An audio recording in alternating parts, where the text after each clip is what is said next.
está ahí encerrado en el círculo que piensan que ya me morí, que ya me velaron, que ya me enterraron, pero... Eran ídolos, pero no de carteles brillantes ni de listas radiales controladas por disqueras. Eran hombres nacidos en el filo del desierto, con guitarras que contaban lo que la prensa callaba, y voces que sonaban como disparos en la madrugada. En esos corridos cabía todo amor, traición, cárcel y muerte. Y entre esos hombres estaba Chalino Sánchez, el más temido, el más incomprendido, el que cantaba con la misma furia con la que había vivido. Detrás del micrófono mostraba sonrisa, pero en el aire flotaban cuchillos invisibles. Nadie podía negar su magnetismo. En cada palenque, en cada baile popular de California o Sinaloa, el público lo aclamaba como al profeta de los desposeídos. Sin embargo, detrás de los aplausos, Chalino cargaba con enemigos, con sombras que se arrastraban entre camerinos y pasillos polvorientos. Lo que parecía admiración a menudo era envidia. Lo que se presentaba como respeto en ocasiones escondía desprecio.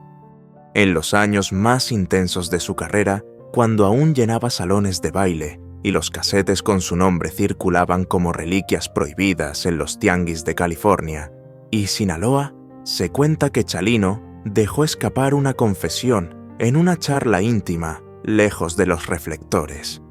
No fue frente a cámaras ni en entrevistas oficiales, sino en voz baja, con la crudeza de alguien que había visto la muerte de cerca y que cargaba las cicatrices de su propio corrido. Con tono grave, cansado pero desafiante, admitió que había 6 cantantes con los que jamás pudo congeniar. No habló de odio, sino de decepciones, de abrazos que escondían dagas de rivalidades que la música nunca pudo disolver. Fue como arrancar el barniz de una industria que brillaba en escena, pero que tras bambalinas se desgarraba en envidias, orgullos y silencios incómodos. Conocido como el padre del narcocorrido moderno, el hombre que vendió miles de cintas en mercados populares y que llenó escenarios con historias prohibidas, Chalino no tembló al pronunciarlo. Por primera vez, el mito se quebraba. El corridista eterno dejaba leer a un lado la pistola invisible con la que todos lo imaginaban, y con palabras tan filosas como una bala perdida, revelaba lo que realmente pensaba de sus colegas. Uno lo acusó de glorificar la violencia. Otro lo ignoró en plena ceremonia en Los Ángeles. Con varios la tensión fue tan espesa que ni el acordeón lograba disimularla. Listo para escuchar los nombres, vamos a sumergirnos. Julio Preciado. Julio Preciado y Chalino Sánchez compartieron más que escenarios. Compartieron una época en la que el regional mexicano se dividía entre la tradición de la banda sinaloense y la crudeza de los corridos prohibidos. Preciado, conocido como el gigante de la banda, con su voz potente y su porte imponente, representaba la corriente más aceptada por la industria, aquella que llenaba estadios, ferias patronales y transmisiones televisivas sin despertar sospechas.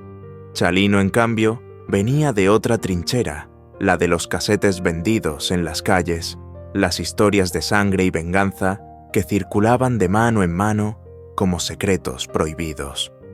2 mundos que se miraban de reojo, pero que rara vez podían convivir en armonía. Se dice que en 1991, en un baile multitudinario en Los Ángeles donde ambos compartieron cartelera, el contraste se volvió evidente. Mientras la banda El Recodo, con Julio al frente, abría con trajes impecables y arreglos majestuosos, Chalino subió al escenario con su estilo austero, sombrero, ladeado y pistola en la cintura. El público, dividido entre la formalidad de la banda y la crudeza del corrido, empezó a corear con fuerza el nombre de Chalino.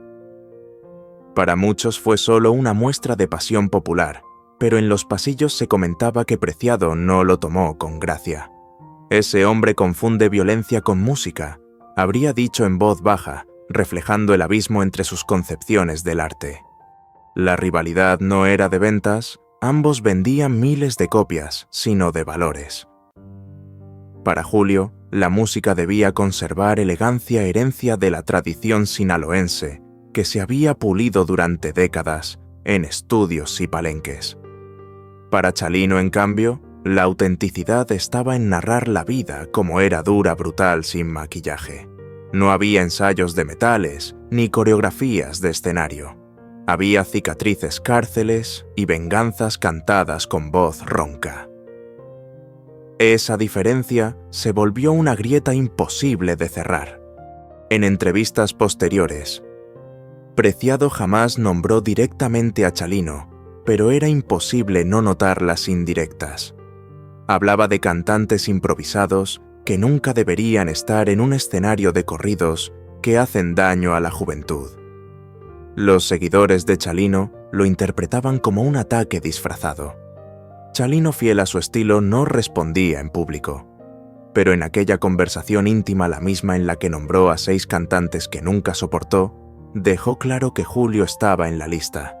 Lo veía como el rostro pulido de un sistema que jamás lo aceptó, el símbolo de un espectáculo que miraba con desprecio las historias de los pobres mientras se enriquecía con canciones sobre el amor y la fiesta. El desencuentro entre ambos no terminó en insultos ni enfrentamientos abiertos. Fue una distancia silenciosa más dolorosa que un grito. Chalino lo resumió con una frase lapidaria: «Él canta para agradar al público, yo canto para que el pueblo sobreviva». Y en esa diferencia, en ese vacío imposible de llenar, se encontraba el origen de su rechazo. Para Chalino, Julio Preciado no representaba un rival artístico, sino la negación misma de la verdad que él defendía. Ezequiel Cheque Peña, el charro de México en California. Así llamaban a Ezequiel Cheque Peña, un hombre que se ganó el respeto del público por su voz limpia y su impecable presencia de mariachi. Su figura contrastaba con la de Chalino Sánchez de manera casi simbólica. Peña representaba la disciplina, el traje de charro planchado, el espectáculo televisivo con caballos y orquestas. Chalino encarnaba la crudeza, el sombrero ladeado, las balas en la cintura y los casetes vendidos en la calle. Eran 2 polos opuestos que compartieron más de un escenario en el sur de California, especialmente en Anaheim y Santa Ana, donde la comunidad migrante llenaba salones para escuchar música que los conectara con su tierra. El primer roce, cuentan los que estuvieron cerca, ocurrió en 1990, en un evento comunitario en Los Ángeles. Peña fue anunciado como la atracción principal y Chalino, todavía considerado un fenómeno underground, debía abrir el espectáculo. Pero cuando Chalino salió con su estilo bronco, narrando corridos que hablaban de hombres perseguidos y muertes sangrientas, el público se volcó con él. Los gritos de «Chalino, Chalino» retumbaron más fuerte que las ovaciones para el charro elegante. Aquella noche el orden del programa perdió sentido. El ídolo improvisado opacó al profesional de los escenarios. Desde entonces, dicen, nació una herida invisible. Para Peña, la música regional debía mantener la dignidad de la tradición. Admiraba a Pedro Infante, Jorge Negrete, Javier Solís. En sus entrevistas hablaba del arte como una herencia que merecía respeto. Miraba los corridos de Chalino como una distorsión peligrosa, una exaltación de la violencia que ensuciaba la imagen del mariachi y de la ranchera clásica. Para Chalino, en cambio, Peña era el emblema de una generación que ya no representaba al pueblo real, sino al espectáculo acomodado para televisión. Ellos cantan para agradar al público. Yo canto lo que la gente vive en la calle, habría dicho en una de sus conversaciones íntimas.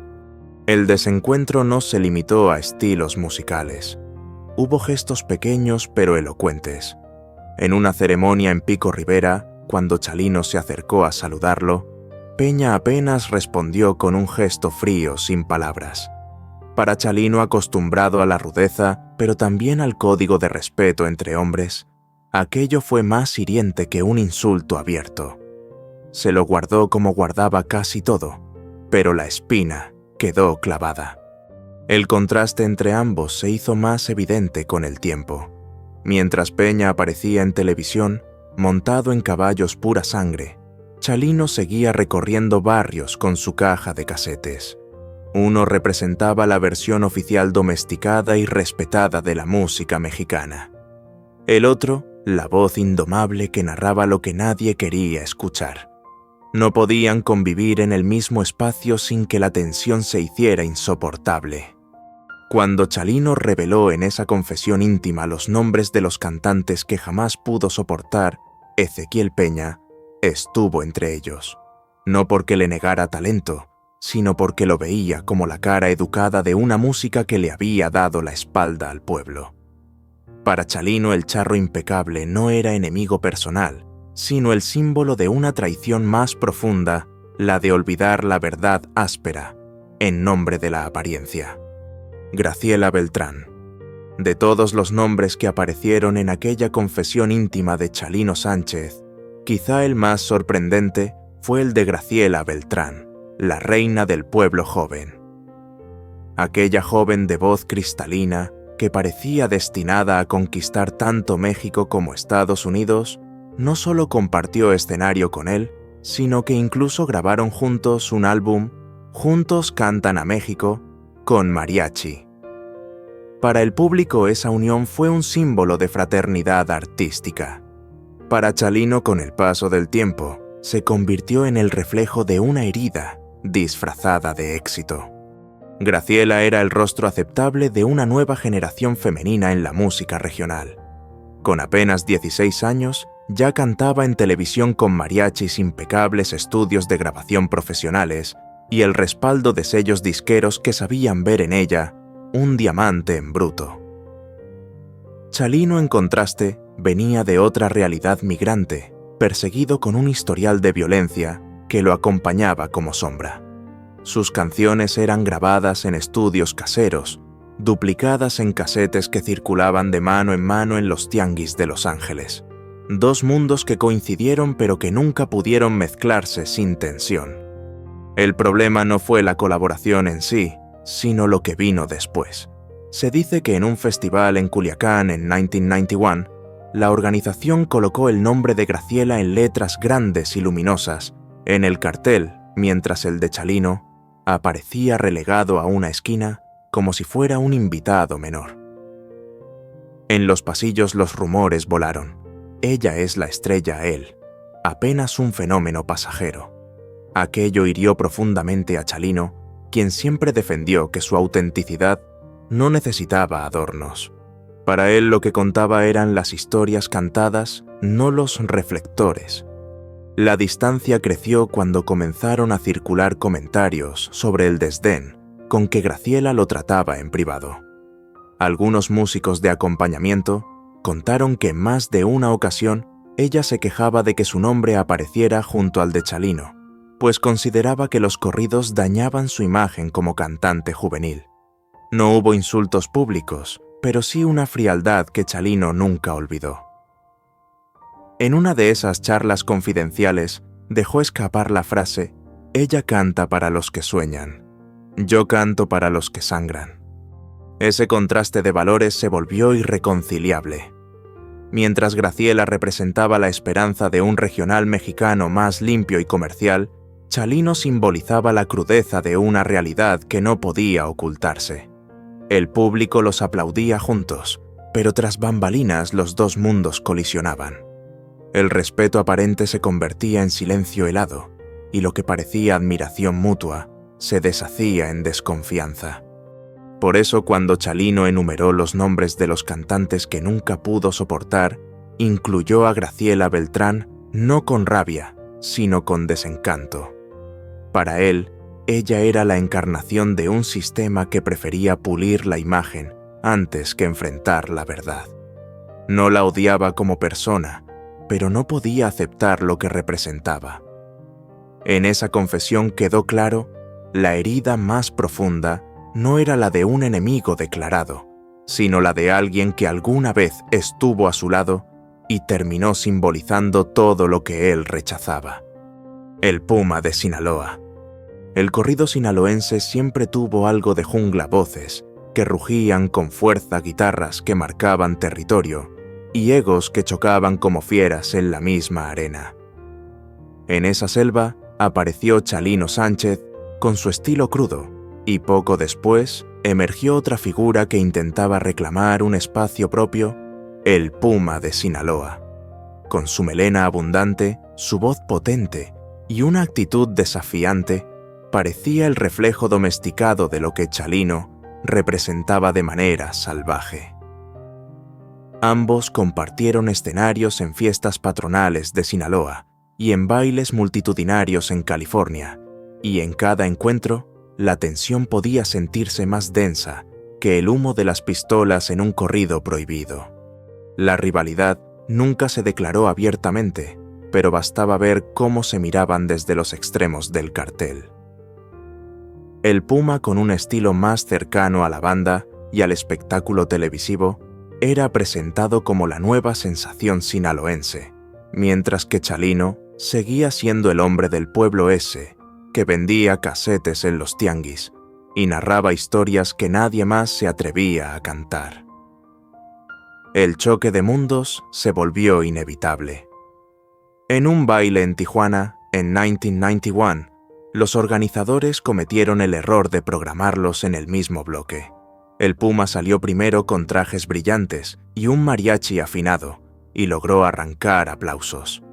Pero cuando Chalino subió con su voz áspera y sus letras sangrientas, el público enardeció.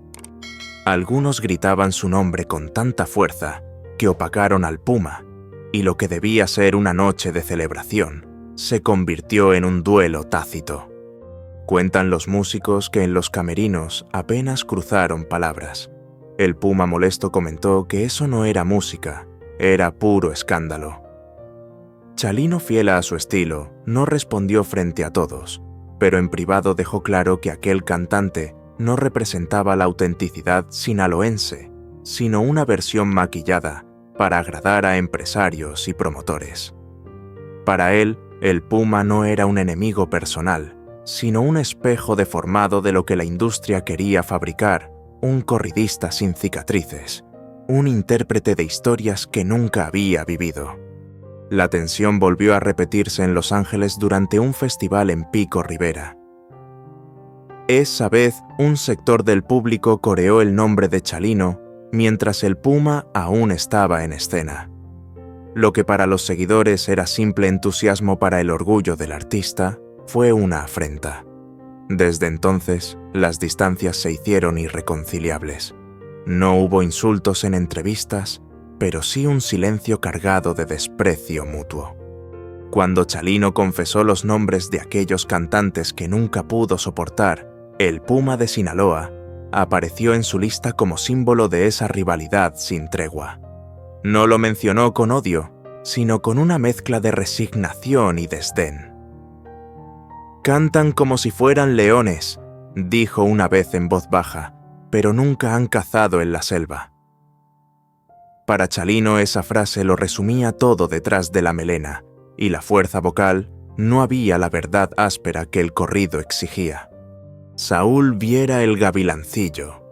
Si alguien encarnó la sombra más cercana a Chalino Sánchez en aquellos años turbulentos, fue Saúl Viera, mejor conocido como el Gavilancillo. Su nombre empezó a sonar con fuerza en los barrios de Los Ángeles justo cuando Chalino ya había conquistado a la comunidad migrante con sus corridos prohibidos.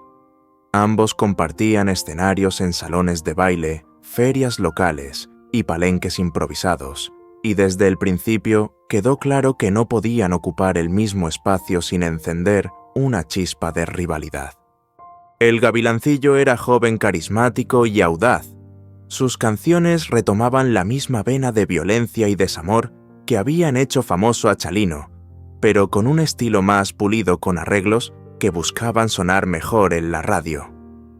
Eso para el público era un complemento, pero para Chalino se sentía como una usurpación.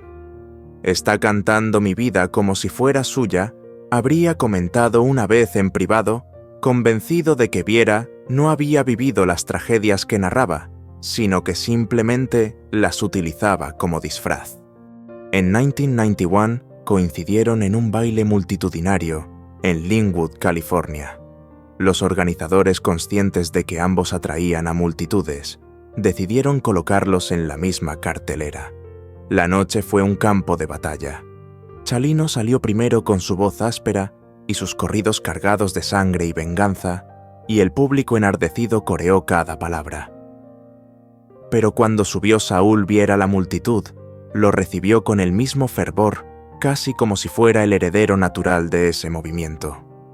Para Chalino aquello fue un trago amargo, su estilo, que había nacido de la experiencia cruda y de heridas reales, ahora parecía diluirse en un espectáculo reproducido por otros. No tardaron en circular rumores de enfrentamientos verbales entre ambos. Algunos músicos aseguraban que Chalino evitaba siquiera saludarlo, mientras que Saúl respondía con comentarios sarcásticos, llamándolo el pionero que ya se quedó atrás.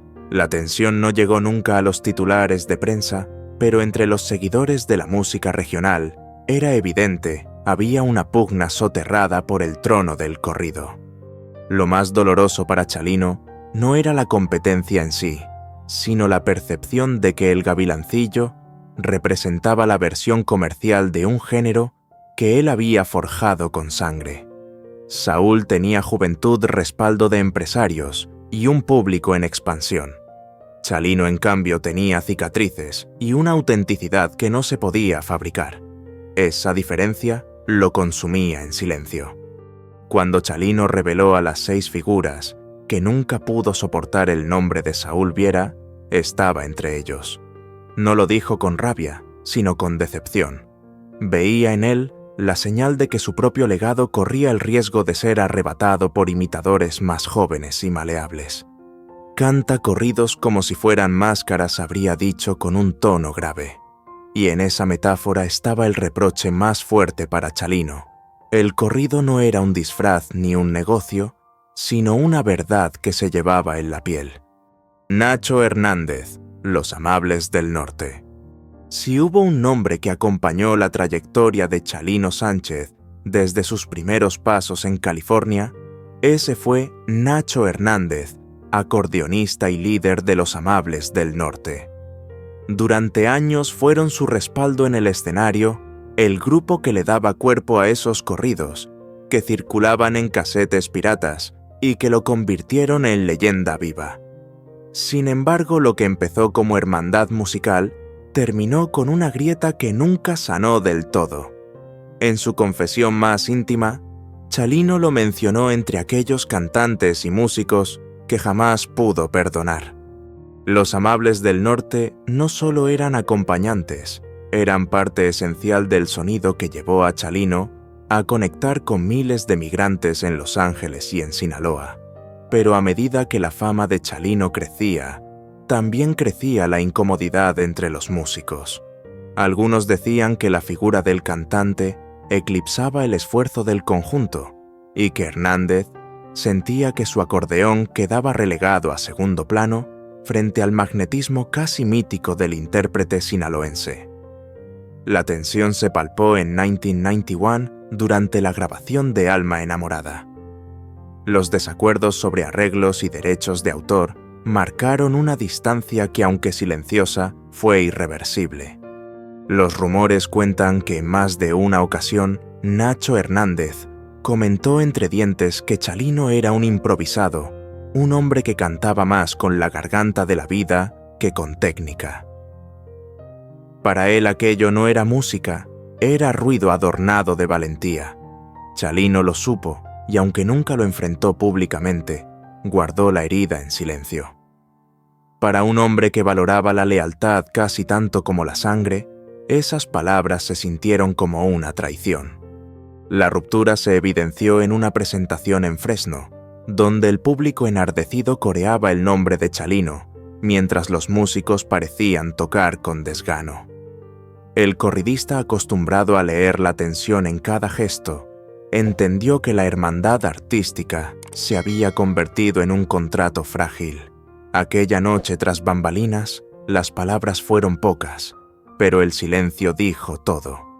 Lo paradójico es que sin los amables del norte, quizá la voz de Chalino no habría encontrado el eco que necesitaba en sus primeros años.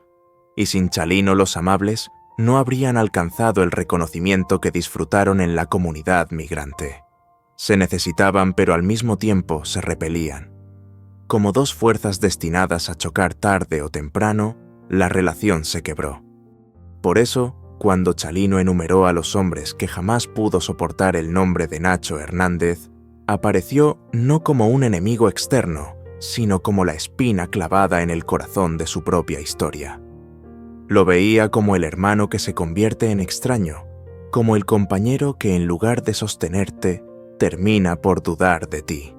No me duele que me odien afuera, habría dicho, me duele que desconfíen los que tocan a mi lado. Esa frase resumía el desencanto que marcó el fin de una relación que empezó con música y terminó con silencios irreparables. La lista no fue un grito de odio, sino un inventario de decepciones. En esa confesión íntima, Chalino Sánchez no buscaba venganza ni espectáculo.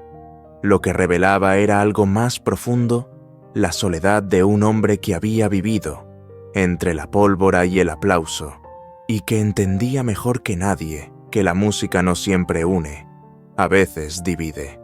Cada nombre mencionado no era solo un colega, era un espejo roto que le recordaba la distancia entre su verdad y la de los demás. Julio Preciado simbolizaba el brillo institucional de la banda, un mundo que jamás aceptó la crudeza de los corridos. Ezequiel Peña representaba la elegancia domesticada del mariachi, un arte que Chalino consideraba demasiado pulido para reflejar la vida real. Graciela Beltrán fue la herida más amarga, la compañera que en el escenario parecía hermana, pero que en los pasillos se convirtió en símbolo de frialdad y distancia. El Puma de Sinaloa era la fiera maquillada, un reflejo deformado de lo que el corrido quería ser, sin tener cicatrices. Saúl Viera el Gavilancillo encarnaba el temor de ser sustituido por imitadores que cantaban heridas que nunca habían vivido. Y Nacho Hernández, quizá el más doloroso de todos, era la prueba de que incluso en la familia musical la lealtad podía resquebrajarse. Pero detrás de cada conflicto se escondía un mismo tema: autenticidad. Chalino no odiaba a las personas, odiaba lo que representaban para él. Veía en ellos la traición a un principio que cargaba como bandera que la música debía ser verdad, aunque doliera. Para Chalino cantar no era adornar la realidad, era enfrentarla. Y cualquiera que transformara el dolor en espectáculo, lo convertía en enemigo, aunque llevara el mismo traje de charro o compartiera el mismo escenario. El mito de Chalino no se explica solo por cómo vivió, sino por cómo miró a los demás. En un mundo donde la fama se mide en cifras y contratos, él midió a los hombres por su autenticidad. Y en esa medida, muchos no pasaron la prueba. Tal vez, por eso cuando pronunció esos nombres, no lo hizo con furia, sino con un suspiro. Era el cansancio de quien ya había peleado demasiadas batallas, el lamento de quien sabía que la verdad rara vez se premia en vida. Para algunos, Chalino Sánchez fue un hombre terco incapaz de adaptarse. Para otros, fue el último defensor de un código perdido. Pero en ambos casos, su voz sigue resonando como un disparo en la madrugada breve, brutal y eterna.